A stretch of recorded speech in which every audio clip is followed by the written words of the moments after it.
Hey, welcome to Graphic Policy Television GPTV. I'm Brett's New Wave Comics, and in my hands is one of those releases. It's Godkillers War on Terror number 4. So this series has been really interesting. It follows this elite group of soldiers who take on real-world mythical beasts. So the first arc had them going after Djinn, and taking him to real-world war zones. This end, the Djinn wound up protecting the Kurds in Syria. They also had to go and take on ISIS, and it's this really interesting idea of using mythical creatures as weapons. And I generally like the idea. I think that the concept was a little bit better than the execution so far. However, this issue gets really interesting, diving more into the geopolitical stuff that bothered me of the last issue, which I think is kind of fascinating. So it's published by AfterShock. Mark Sable is the writer and creator. Maan House is the artist. Herman Cabrera is the colorist. Thomas Maurer is the letterer.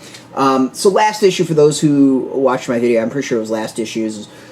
They wind up going into working with Kurdish forces in Syria, and it's kind of interesting, considering the fact that we have abandoned Kurdish forces, and it just felt really weird of being we're going to go help our allies, and we've effed them over in the real world.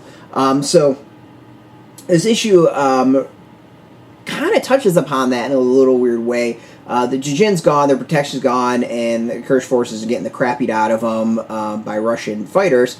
And I think there's a weird commentary about the U.S. pulling out of support from them. There's something, I feel like there's something there. But the issue then morphs more into that geopolitical of how these monsters are being used, what's revealed, and some twists and turns about it gets really, really interesting. What we think we know isn't quite what we know, and there's way more at play here than a simple mission to get this Djinn and take on some mythical monsters. And that's where I think the series is really starting to show its strength. So it's taken a little bit to build up to it, but I think at this point it's gotten really interesting. There's a lot of potential here, and it just feels much more than just G.I.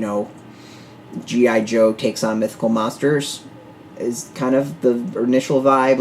It didn't quite have the cool depth to it. It seemed very G.I. Joe takes on mythical monsters. And there's something there. It could be really cool with that if that's just what the story is. But it never quite... You can always tell that there's a little bit more going on. And I think we're finally seeing that with this issue. So, overall, I'm leaning towards this might be one to check out and trade as opposed to single issues to see where it plays out. But this is the issue where I think, for me, things are getting really, really interesting. The art continues to be... It continues to be cool. Maan House is a solid artist, and there's an interesting style to it. I don't know quite how to describe it. There's a lot of shading and shadows being used, which is totally fine. And there's some really interesting visuals into it. We'll go with it. Part of this is searching for Baba Yaga, and you can check out Baba Yaga's house. We'll leave it at that point. And so yeah, I think there's some kind of cool visuals with it. I kind of wish the visuals maybe played a little bit more with perception, but this is it's starting to get there. I think the series is really, really starting to get there, and I'm digging it much more the further it goes along. So cool stuff. There's a lot of potential, and I think we're starting to see that finally play out. It's out in comic shops now. You can go get it. You got a link beneath this video. Put in your zip code. It'll tell you shops near you. No shop, no problem. We do have affiliate links. There are affiliate links underneath. We do get a small percentage of that. By doing that, you help support our site, though, so thank you. And speaking of support, I want to thank AfterShock for hooking us up with this review copy. We appreciate it, and thank you for watching. Now, if you are into AfterShock, if you're into comics in general, check us out every single day at graphicpolicy.com. We're on Twitter, Facebook, YouTube, Tumblr, all at Graphic Policy, keeping it nice and consistent. So until next time, keep reading those comics and keep it geeky.